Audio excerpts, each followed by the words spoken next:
do Senhor, igreja. Abra sua Bíblia comigo. Primeira carta de Paulo, a igreja que está em Corinto, capítulo 11,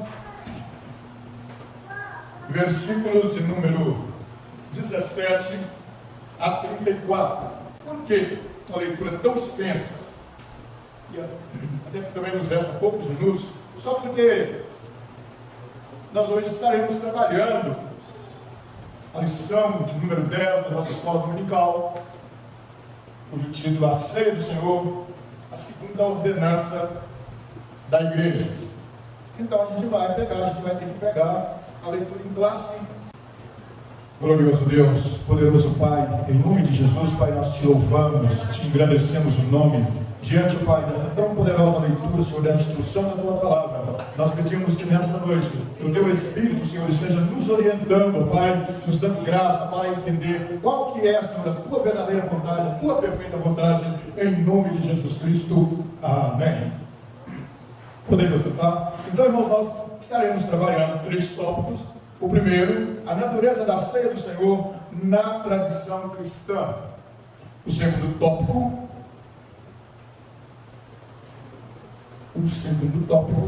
o propósito da ceia do Senhor.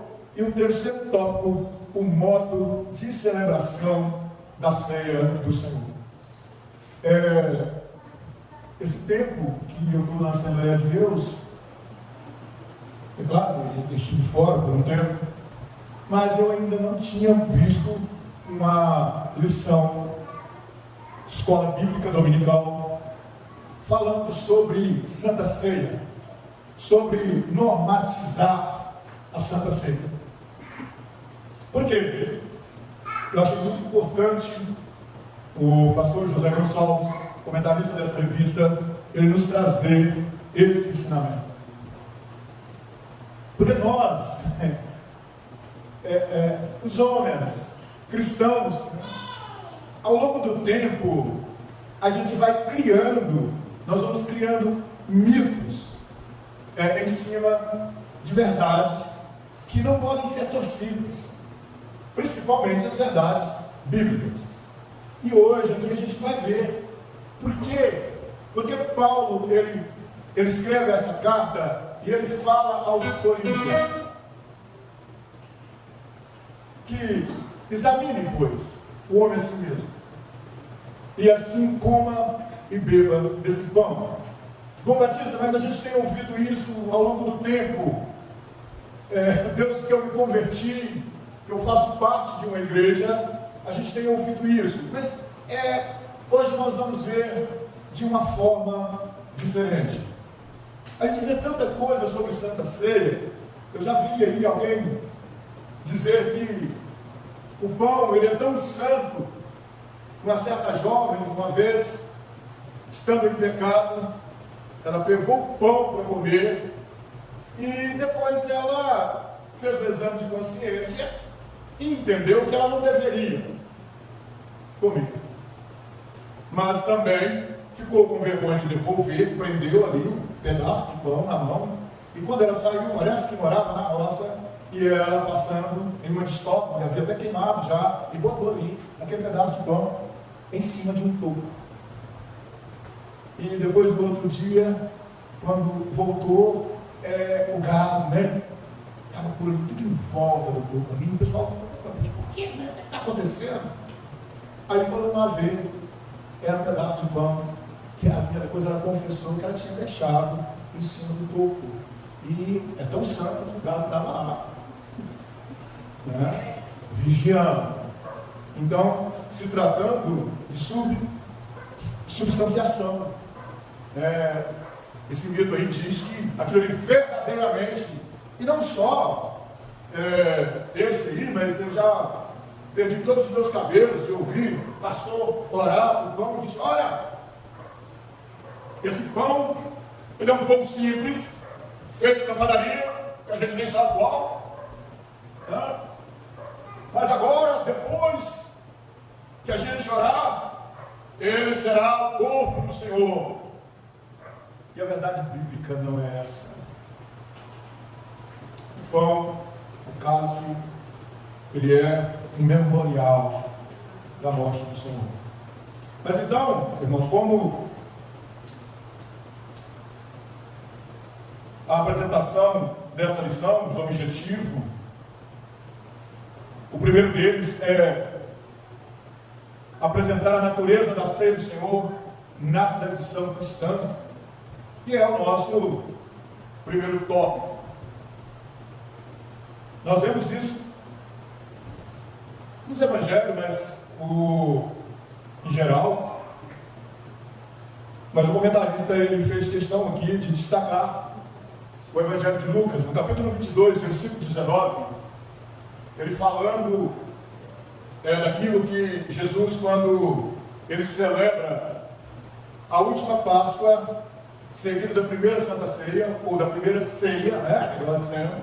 Santa Ceia é uma coisa que nós mesmos criamos, mas é a ceia do Senhor. Ele, lá está escrito: e tomando o pão, deu graças, partiu e o deu aos seus discípulos, dizendo: isto é o meu corpo que é dado em favor de vocês. Façam isso em memória de mim. Ou seja, representava o corpo de Cristo. Isso é uma metáfora. Tal linguagem metafórica, ela vem de um hebraísmo típico, né? Não há aí nenhum milagre de transubstanciação. Estava implícito um pouco que os discípulos não teriam deixado de entender a intenção simbólica de sua afirmação, pois o corpo de Jesus estava ali na frente deles, real, palpável. A Bíblia, Deus no Antigo Testamento, a lei de Moisés, ela diz que nós não devemos comer nem a carne nem o sangue, tampouco comer carne e beber sangue. E outra coisa, nós também não somos canibais para estar comendo carne humana e bebendo sangue. Então é lógico que isso é metafórico. Não há nenhuma transubstanciação, ou seja, transformar uma substância em outra. Aqui não opera transubstanciação.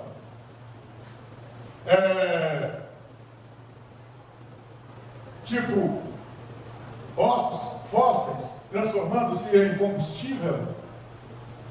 Mudar o estado da matéria, de leite para manteiga ou queijo, não.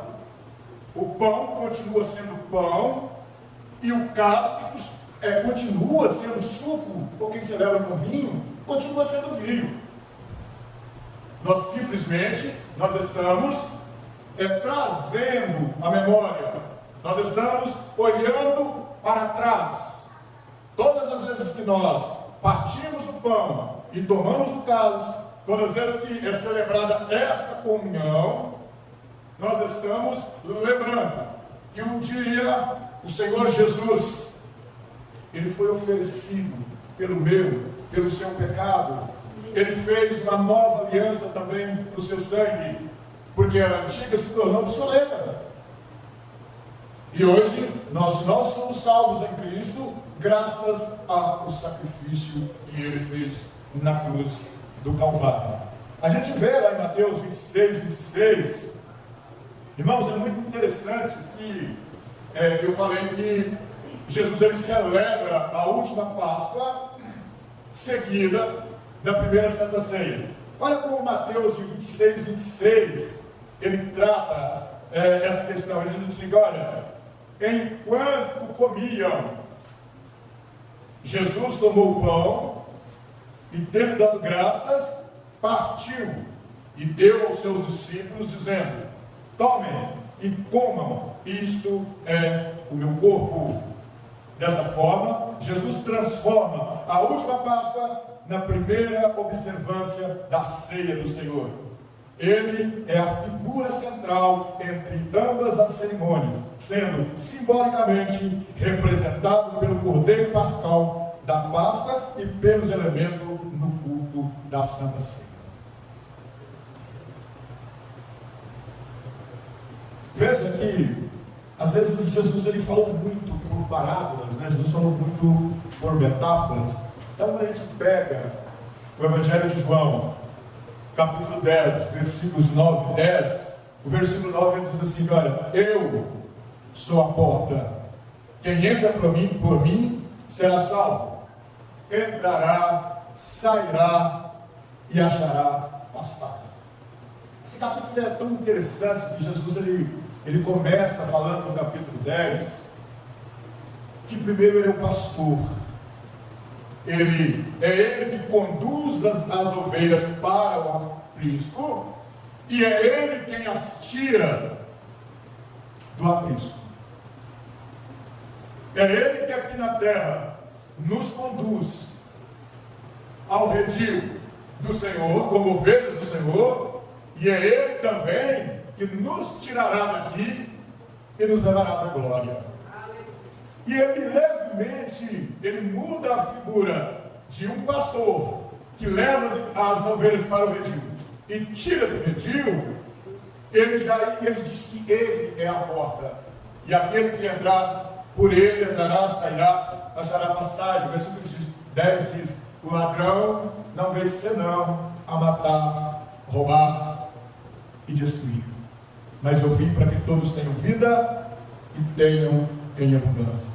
Esses dois versículos são de um modo proverbial de insistir em que quem crê em Jesus como Messias, o Filho de Deus, é o único caminho, ele é o único caminho para ser salvo do pecado e do inferno, bem como de receber a vida eterna. Somente Jesus Cristo, ele é a única fonte para se conhecer a Deus. Ele é a única base para a segurança espiritual. Então, em todas as vezes em todos os lugares da Bíblia, por exemplo, lá em João 6, a partir do verso 51, quando Jesus ele começa a falar que aquele que não come da carne dele e nem bebe do seu sangue, não tem vida em si mesmo. E eu vejo às vezes, quantas vezes eu vi pregadores falando sobre isso, e às vezes deixa-se desejar um pouco a explicação, porque a explicação não é outra a não ser, quando ele fala de comer a sua carne e beber o seu sangue, a explicação não é outra de ser aquele que crê no sacrifício que ele fez no Calvário para salvar as nossas vidas. O segundo tópico, nós temos o propósito da ceia do Senhor. Todos nós sabemos isso de cor salteado, lá em 1 Coríntios capítulo 11, 26, nós acabamos de ler na nossa leitura em classe, e diz assim: porque sempre que comerem desse pão e beberem desse cálice, vocês anunciam a morte do Senhor até que Ele venha. Deus em toda a Bíblia, tanto no Antigo quanto no Novo Testamento, Deus fez questão de deixar para nós outros memorial, para que o feito dele, para que a salvação dele, para que o seu grande poder jamais fosse esquecido.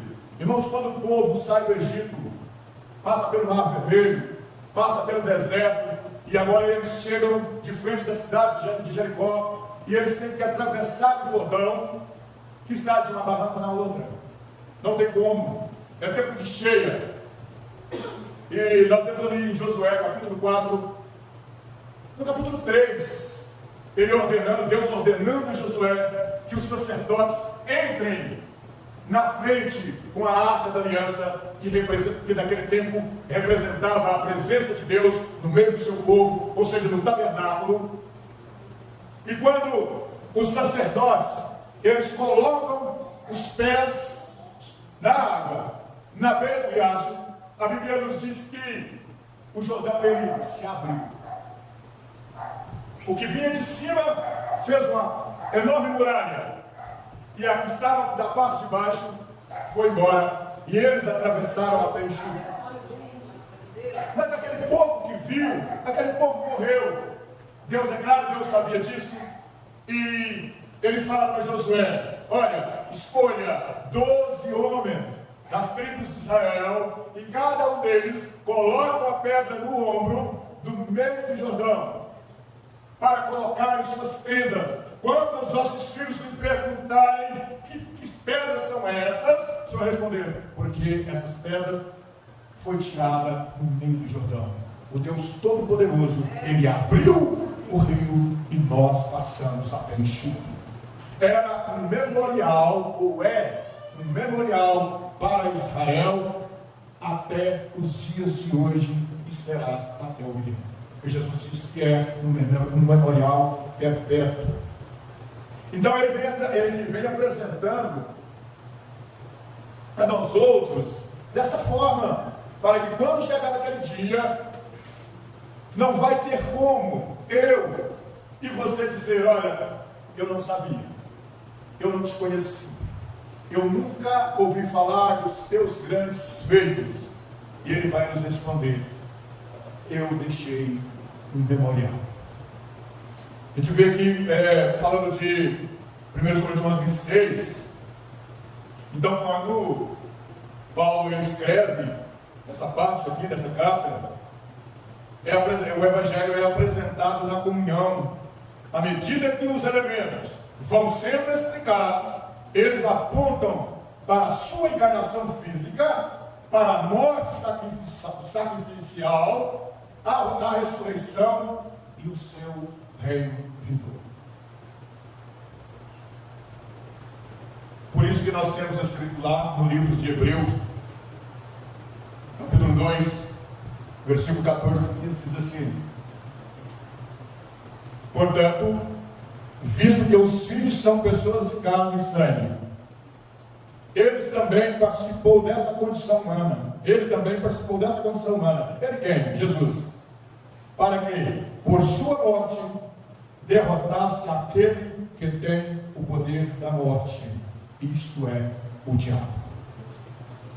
Versículo 15: e libertasse aqueles que durante toda a vida estiveram escravizados pelo medo da morte. Às vezes a gente depara até com alguns crentes que ainda temem a morte. Eu não posso dizer que ele também está escravizado um tanto quanto os demais que não têm esperança. Mas eu posso dizer que o crente que teme a morte é preciso de fazer uma revisão de fé.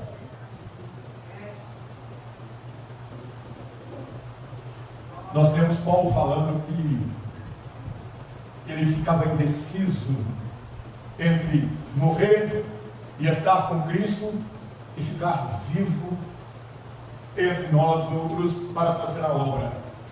E aí ele acaba concluindo que estar com Cristo é muito bom, mas estar aqui também o é para fazer a obra de Deus.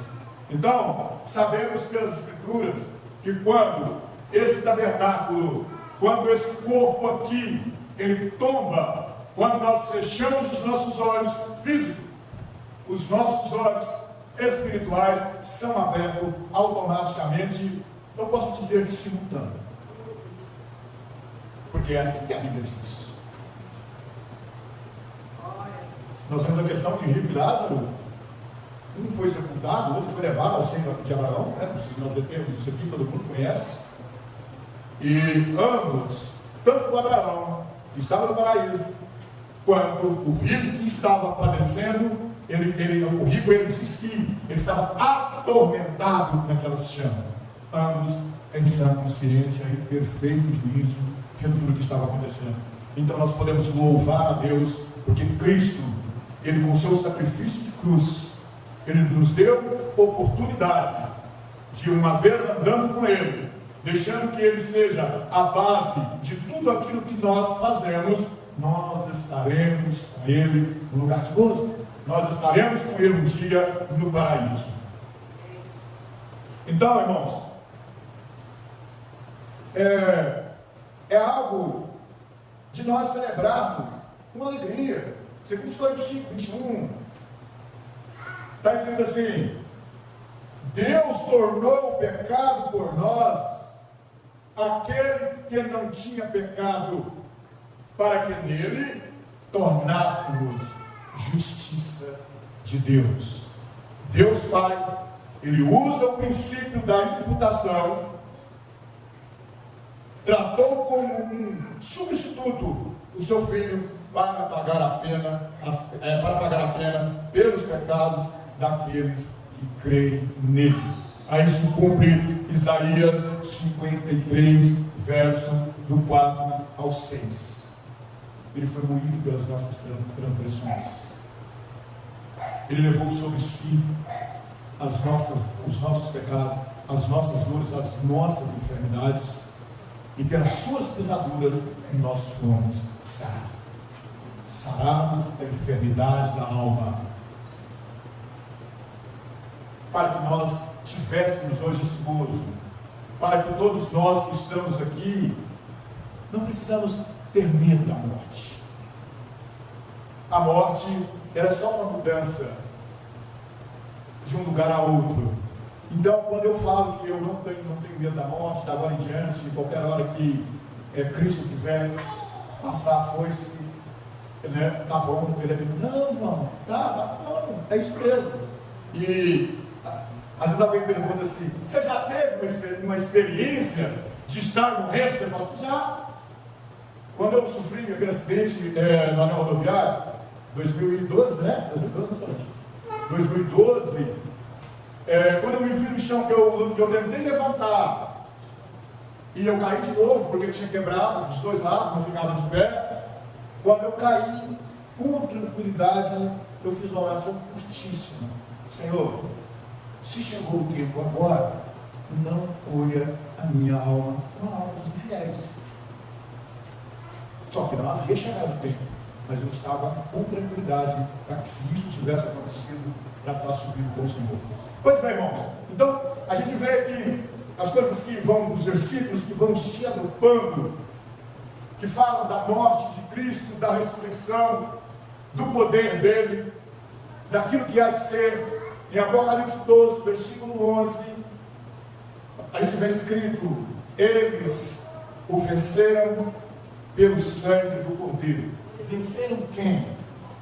O anticristo. E pela palavra do testemunho que deram, diante da morte, não amaram a própria vida. Às vezes eu fico observando alguns irmãos comentando sobre esses países que ainda são fechados para a pregação do Evangelho, e eles enfileiram, né, em tudo de crente, e começa a mandar que eles neguem o testemunho de Cristo. E eles não negam e vão morrendo após o outro. Como isso não acontece aqui conosco? Isso é um absurdo. Não, isso para o céu, para o Pai de nosso Senhor Jesus Cristo e do próprio Cristo, isto é completamente normal.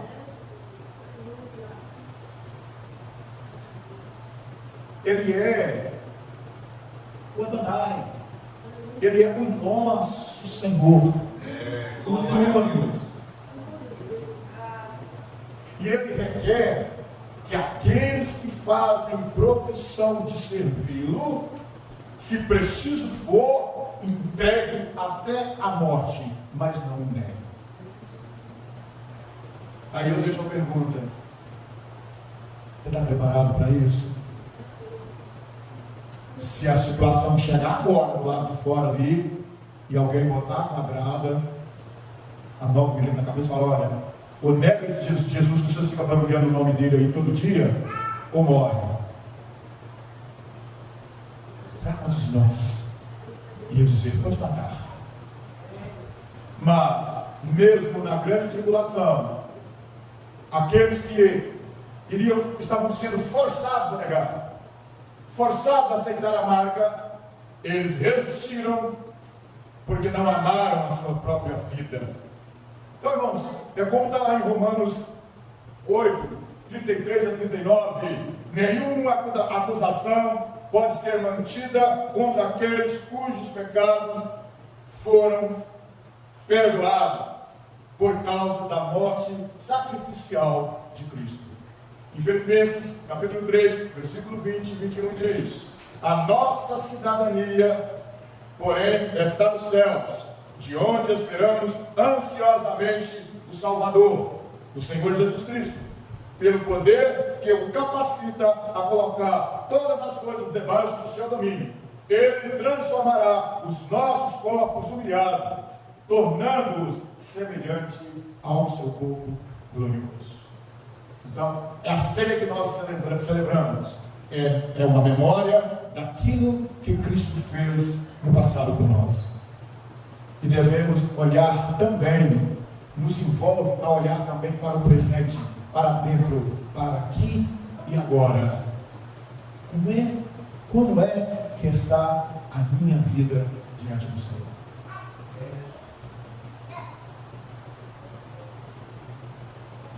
E olharmos para fora, para o futuro, aguardando ansiosamente a vinda do Salvador.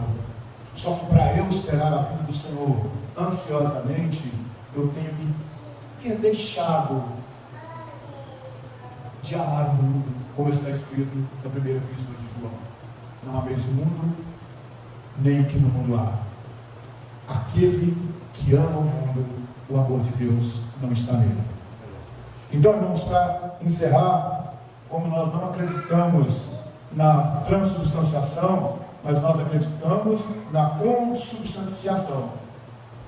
O que é isso? É unir para formar uma substância, consolidar, unir intimamente. Essa é a nossa comunhão com Cristo. É assim que nós cremos. Então, nós cremos que Jesus, Ele está presente em espírito em nossos cultos de Santa Ceia, ou da ceia dele, mas não como carne e sangue, que é o pão que nós comemos e o cálice. Mas eu falei com os irmãos que a gente ia tocar um pouco para frente, quero aproveitar esses 10 minutinhos para falar. Irmãos, quando Paulo diz que ele recebeu do Senhor, como ele também nos ensinou, Paulo, ele tinha observado algumas coisas. A leitura que nós fizemos, que começou no versículo 17, está escrito assim: entretanto, nisto que lhes vou dizer, não os elogio, pois as reuniões de vocês mais fazem mal do que bem. Em primeiro lugar, ouço que quando vocês se reúnem como igreja, há divisões entre vocês. Será que é mesmo, hein? A nossa aqui não, né? Aqui não tem divisão, não.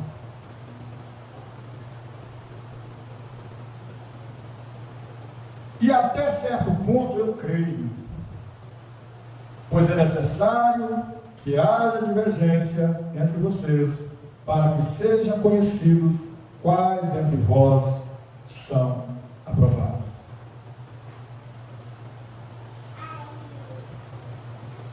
Então quer dizer, pelo que está escrito aqui, os que formam um grupo são reprovados. Ele diz que, em parte, ele crê que há esses grupos facciosos dentro da igreja, como existia naquele tempo lá, principalmente na hora da ceia, e ele vai continuar falando. Quando vocês se reúnem, não é para comer a ceia do Senhor, porque cada um come a sua própria ceia, sem esperar pelos outros. Assim, enquanto um fica com fome, o outro se embriaga. Quem eram esses dois grupos?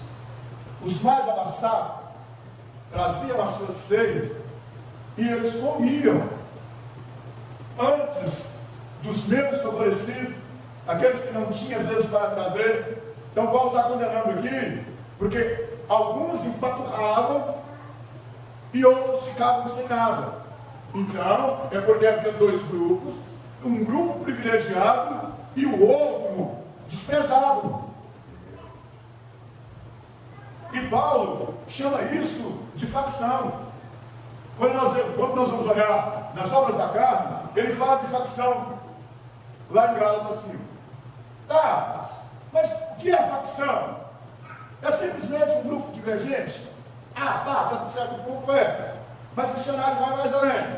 Diz que facção é bando sedicioso, partido político, parte divergente ou dissidente, né?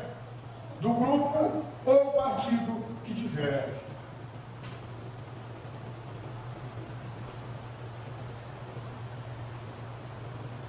E eu tenho que falar com vocês. Ciclo de oração, então cuidado.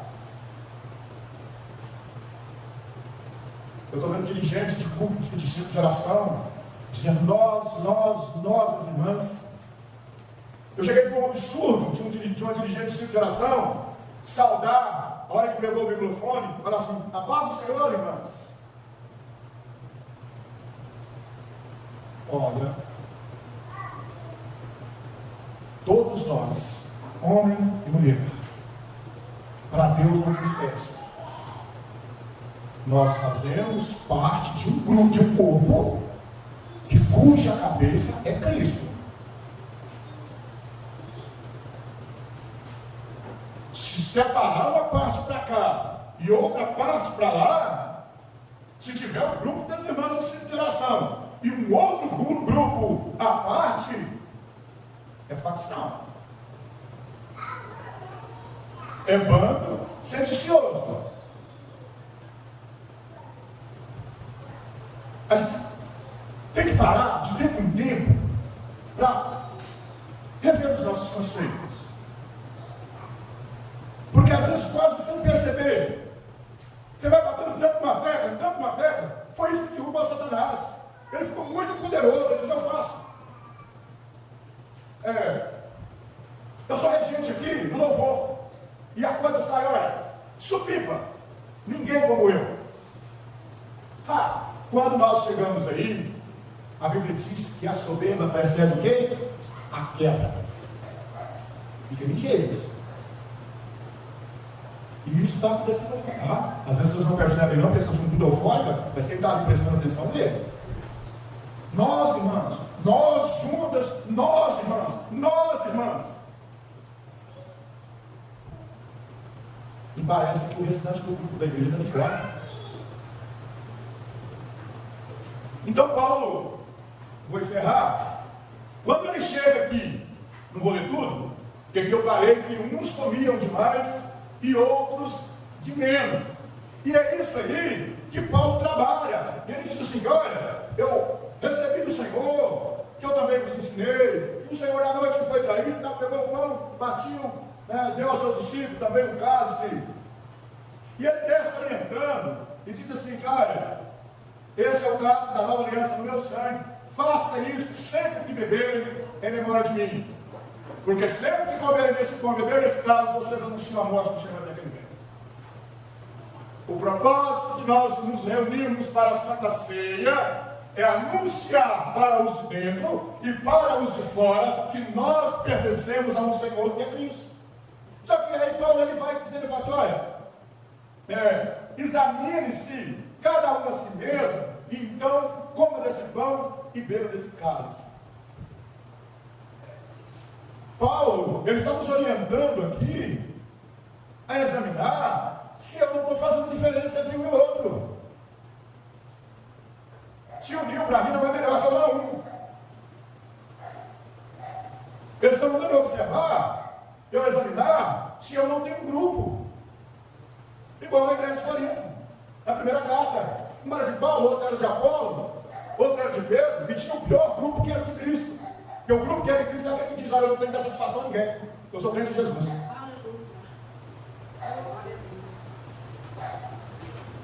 Então, a ceia, ela traz no seu bojo essa responsabilidade, essa exigência de como nós estamos.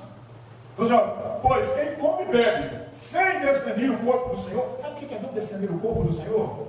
É não arrepender dos pecados. Você já falou com o céu uma vez assim: olha, eu comi assim, comigo é desse jeito. Por quê? Porque eu fiz e estou pronto a fazer de novo. Isso é não discernir o corpo do Senhor. Isso aqui é não saber que nós estamos mortos com Cristo, para ressuscitar com Ele na sua vida, para ter um corpo transformado assim como é o dele, e nós subimos para o céu. Pois quem come e bebe sem discernir o corpo do Senhor, come e bebe para a sua própria condenação. Por isso há entre vós muitos fracos e doentes, e vários que já dormiram.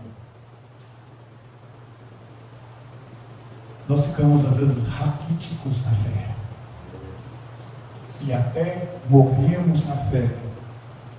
Mas se nós tivéssemos o cuidado de examinar a nós mesmos, não receberíamos juízo. Quando, porém, somos julgados pelo Senhor, estamos sendo disciplinados para que não sejamos condenados com o mundo. O Senhor, Ele é misericordioso para conosco. Ele nos julga, nos acha faltoso, mas Ele nos disciplina. E a vara da disciplina do Senhor é a sua palavra, que corta tanto para um lado quanto para o outro. Eu falando isso aqui, eu não estou tentando menosprezar ninguém. O negócio é nós vivermos como dignos de cidadãos dos céus. E no céu não se entra de qualquer jeito. Vê, e agora, olha aqui, o versículo 34, ele se ajusta aos primeiros versículos, que ele estava condenando os grupos dentro da igreja, daqueles que comiam demais e dos que comiam de menos. Então, no 34 diz assim: olha, se alguém estiver com fome, coma em casa, para que quando vocês se reunirem, isso não resulte em condenação. Quando ao mais, quando eu for, lhes darei instrução.